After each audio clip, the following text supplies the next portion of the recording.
Et là, je vais vous parler d'une autre crise qui est justement celle de 2008, puisque moi, j'étais sur mon projet au coffre depuis plusieurs années. Et cette fameuse crise arrive un poil trop tôt. Et je me retrouve quasiment à ne plus pouvoir investir dans ma propre société qui était censée elle-même pouvoir lutter contre les effets de ce genre de crise. Donc, c'était un petit peu le monde dans l'envers. C'est-à-dire que j'avais vraiment une société qui était prévue pour lutter contre ça et je n'ai pas les moyens à ce moment-là de la lancer. Eh bien, qu'est-ce que j'ai fait à ce moment-là? J'ai fait un petit peu le tour de mes actifs, enfin de mes actifs professionnels, et j'avais notamment un blog sur l'investissement alternatif autour des métaux précieux, donc qui s'appelle L'or et l'argent.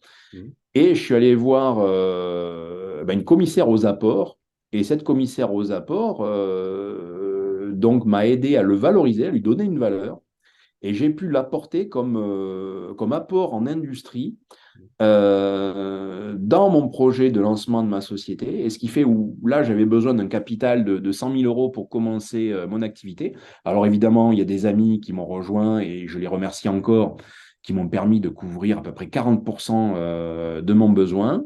Mais une autre partie de mon besoin a été couverte par mon apport en industrie.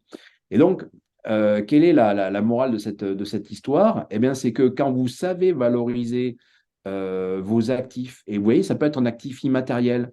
Aujourd'hui, ce qui était le blog de 2008, ça peut être, je sais pas, une chaîne YouTube, une chaîne TikTok ou des choses comme ça. Eh bien, sachez que ça, si vous avez du trafic dessus, si vous avez de l'audience, eh bien, ça a une valeur. Cette valeur, vous pouvez la monétiser.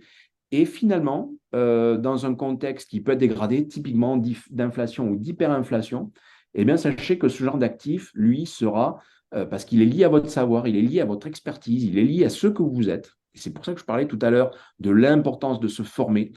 Eh bien, vous pourrez en profiter si notamment vous voulez lancer une activité qui nécessite quelques capitaux, parce que typiquement, lancer une SAS, donc une société par action simplifiée, il faut quand même un minimum de capital et il faut quand même un petit peu poser des sous sur la table.